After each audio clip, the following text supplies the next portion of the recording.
केंद्र की सत्ता में नरेंद्र मोदी सरकार को उखाड़ फेंकने के लिए बने विपक्षी दलों के इंडिया गठबंधन का चेहरा कौन होगा?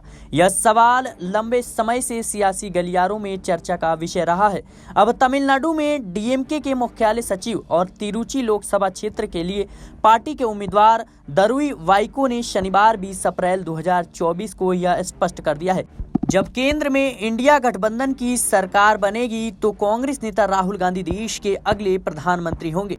हालांकि उन्होंने स्पष्ट किया है कि ये उनका व्यक्तिगत विचार है और इंडिया गठबंधन में शामिल अन्य घटक दलों के नेताओं के बारे में वह कुछ नहीं कहना चाह रहे हैं। उनकी पार्टी तमिलनाडु में इंडिया गठबंधन का हिस्सा है। दुरई वाइको ने आगे कहा कि डीएमके पिछले 2 वर्षों से यहाँ कह रहा है और यह मेरी व्यक्तिगत राय भी है कि उन्हें यानी राहुल गांधी को प्रधानमंत्री होना चाहिए। उन्होंने चेन्नई में एक संवाददाता सम्मेलन में कहा कि दिल्ली में अपने प्रचार अभियान के दौरान भी उन्होंने इस विषय पर अपने विचार व्यक्त किए थे। उन्होंने कहा कि मैंने लोगों से कहा कि केंद्र में सत्ता परिवर्तन के बाद राहुल गांधी के प्रधानमंत्री बनने के बाद महात्मा गांधी राष्ट्रीय ग्रामीण रोजगार गारंटी योजनाओं के लिए धन आवंटित किया जाएगा। लोग इसकी सराहना कर रहे थे। उन्होंने मुख्यमंत्री एमके स्टालिन से मुलाकात के बाद कहा कि सीएम ने इसके लिए धन्यवाद भी दिया है।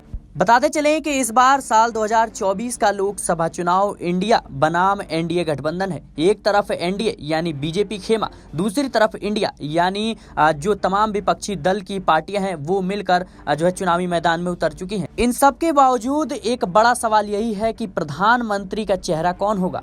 इंडिया गठबंधन के शुरुआती दौर में मल्लिकार्जुन खड़गे का नाम सामने आया था। इस पर पश्चिम बंगाल की मुख्यमंत्री ममता बनर्जी और दिल्ली के सीएम अरविंद केजरीवाल भी राजी होते हुए नजर आए थे। इसी बात से नाराज नीतीश कुमार ने खेमा ही बदल डाला। लेकिन देखना दिलचस्प होगा कि क्या राहुल गांधी साल 2024 के लोकसभा चुनाव में अगर इंडिया गठबंधन की जीत होती है तो प्रधानमंत्री बनेंगे या फिर नहीं। फिलहाल के लिए इस खबर में इतना ही। देश और दुनिया की तमाम खबरों के लिए बने रहे नेक्स्ट 9 पॉलिटिकल बाइट के साथ।